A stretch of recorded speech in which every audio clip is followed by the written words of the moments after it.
intolérable. Et c'est ça, madame. On ne peut pas être chef de village. On vous dit dans tous les villages qu'il y a des comités de sages. Qui est sage, à votre avis? Mais si c'est la sagesse, il y a des jeunes qui sont plus sages que certains vieux. Mais d'abord, les premiers sages, c'est les grands sorciers du village. Au village, celui qui est sage, c'est le sorcier. Vous voyez, donc, du coup, même si vous êtes compétent, je vous assure, quels que soient vos efforts, il y a de ces fonctions. Là, j'ai pris l'exemple de la ville, du village, pour qu'on ne dise pas que non, bon, M. Mouassa, il est contre certaines pratiques. Oui, je suis contre certaines pratiques. Mais il faut effectivement qu'on change. En ville, on aura des exemples lors de prochaines émissions. Mais je vous assure quand même que, quelle que soit la brillance de ce que vous êtes, il y a de ces postes que vous n'occuperez pas, parce qu'on dira, est-ce que c'est une femme? Est-ce que c'est un homme? Voilà. Et ce n'est pas bien du tout. Et quand vous vous proclamez homme, dans le sens où vous avez des yeux derrière, mais il faut du sang. Mais le sang là, on le trouve où? Si on a des enfants. Vous savez, je ne parlerai pas de lui, peut-être parce qu'il est décédé, paix à son âme, le président des écrivains congolais, le président Mamansono, que j'aimais beaucoup. J'ai été le voir une fois, je crois il y a une année au moins. J'étais là-bas en permanence, ça je vous le dirai. Parce que maintenant que je vous parle, il a au moins 3 de mes livres. Il en a au moins 3, oui, 3. Parce qu'on avait un partenariat ensemble. Mais quand il a lu La Pluie, il me l'a dit au ministère de la Culture. Oui, effectivement, lui, dans son milieu, il connaissait quelqu'un, un ami à lui, qui est passé ministre et qui a sacrifié, à qui on a demandé de vendre. De sacrifier tous les parents. Et quand il a donné tous les parents, quand les parents sont finis, on l'a jeté. Et aujourd'hui, il traînait en sandales dans les rues, après avoir tout donné, puisqu'il n'avait plus de contribution à apporter. Allez, il a été boosté. Ça, c'est un témoignage de l'éminent Léopold Béni Mamoussou. Vous voyez? Mais je n'avais pas besoin qu'il me le dise. En écrivant, je sais ce que j'avais écrit. Il s'est dit, oui, c'est un jeune homme, oui, c'est vrai.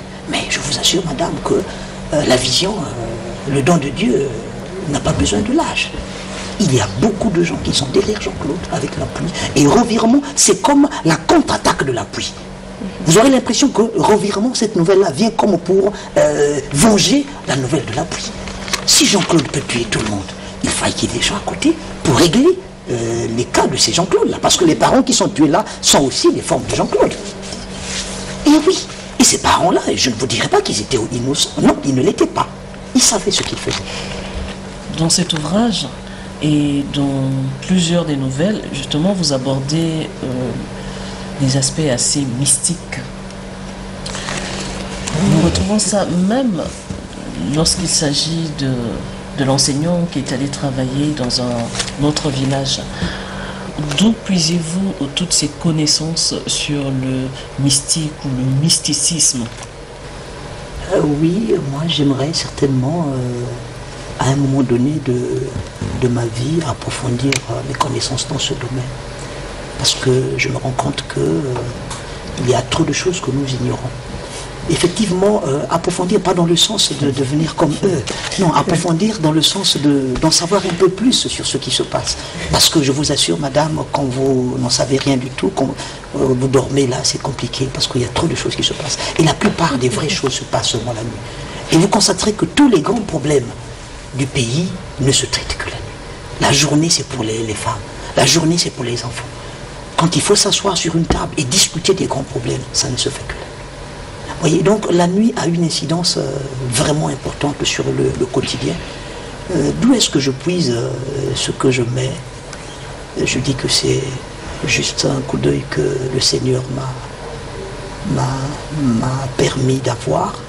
Et je crois que je me suis rendu compte que certainement pour moi c'est une vocation. Parce que, comme je vous l'ai dit au départ, certainement que d'ici décembre, il y aura encore 3 œuvres qui paraîtront.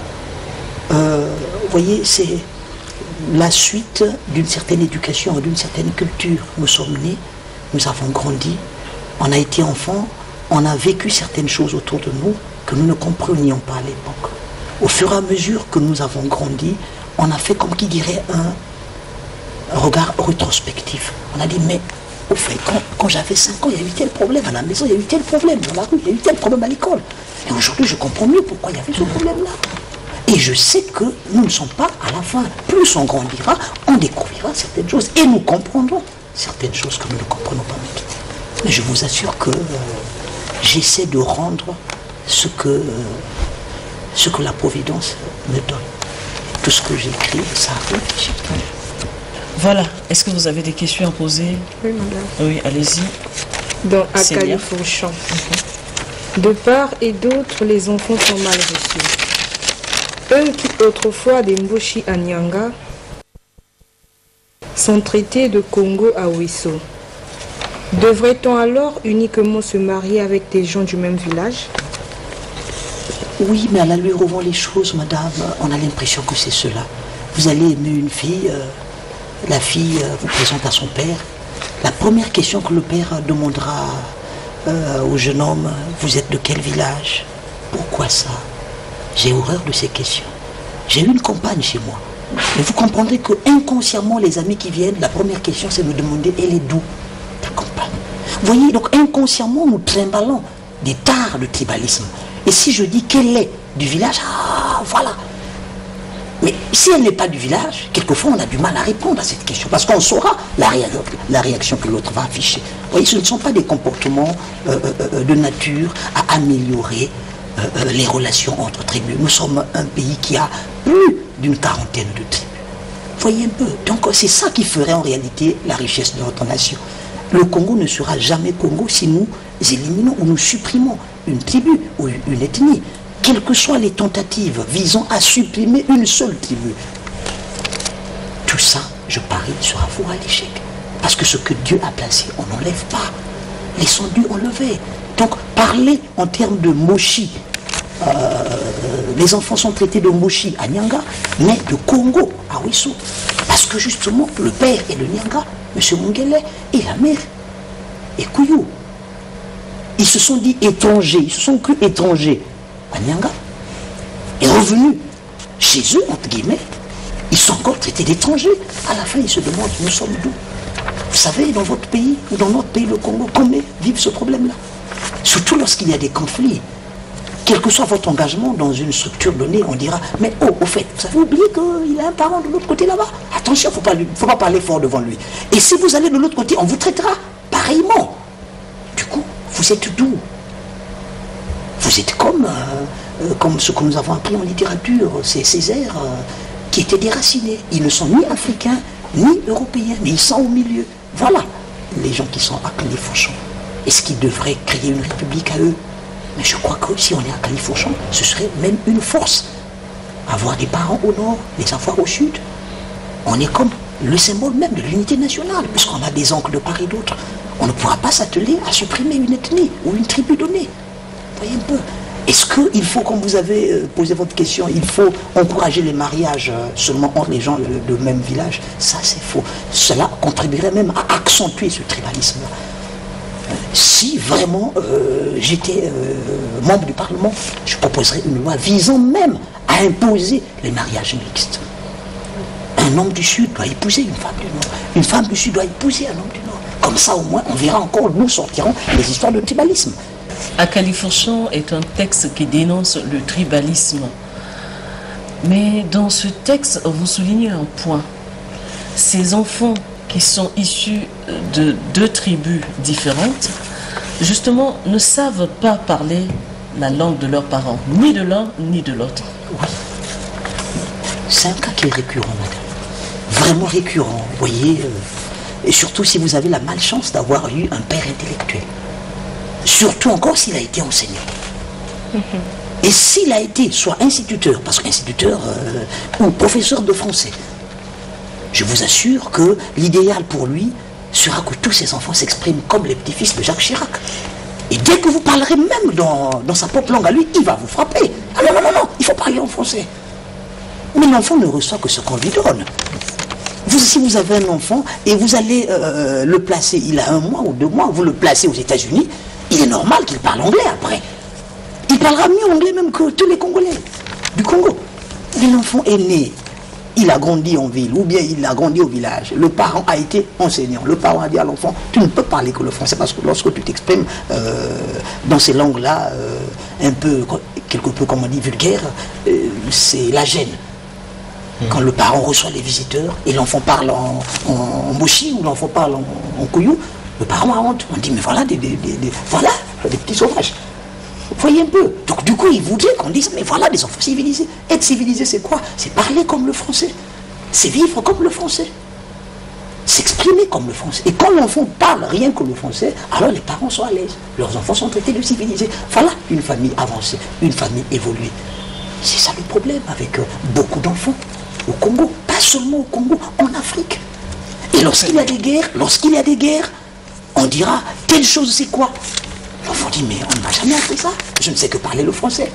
On oublie, comme disait Seydou Badian Kouyaté, que quelle que soit la durée d'un temps d'arbre dans l'eau, il ne se change jamais en caïman. On peut beau parler le français, plus que même les petits français, on ne deviendra jamais français. Cependant, il y a un conseil que le grand-père maternel lui donne. J'aimerais que vous reveniez là-dessus.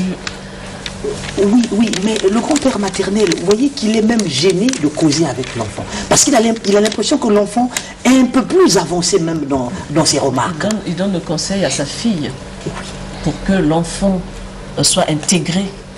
Il lui demande, il faut lui apprendre. Naturellement. Il faut lui apprendre à parler la langue. C'est juste. Mais qu'est-ce que l'enfant répond après? Il dit, mais il y a des gens qui parlent mieux cette langue-là, mais qui souffrent, malheureusement. Alors qu'il y a mon professeur d'anglais, mon professeur de français, rien que parler là, leur donne de l'argent à la fin du mois. Alors, est-ce que je devrais apprendre une langue qui ne va rien me payer, ou bien une langue qui me paiera à la fin? Là aussi, c'est une problématique, madame. Voyez un peu. Combien de gens parlent bien nos langues-là dans les villages, malheureusement, qui ne gagnent rien lorsqu'ils parlent bien. Peut-être qu'il faille instaurer une indemnité de langage, comme une allocation familiale, pour encourager un peu ce parler.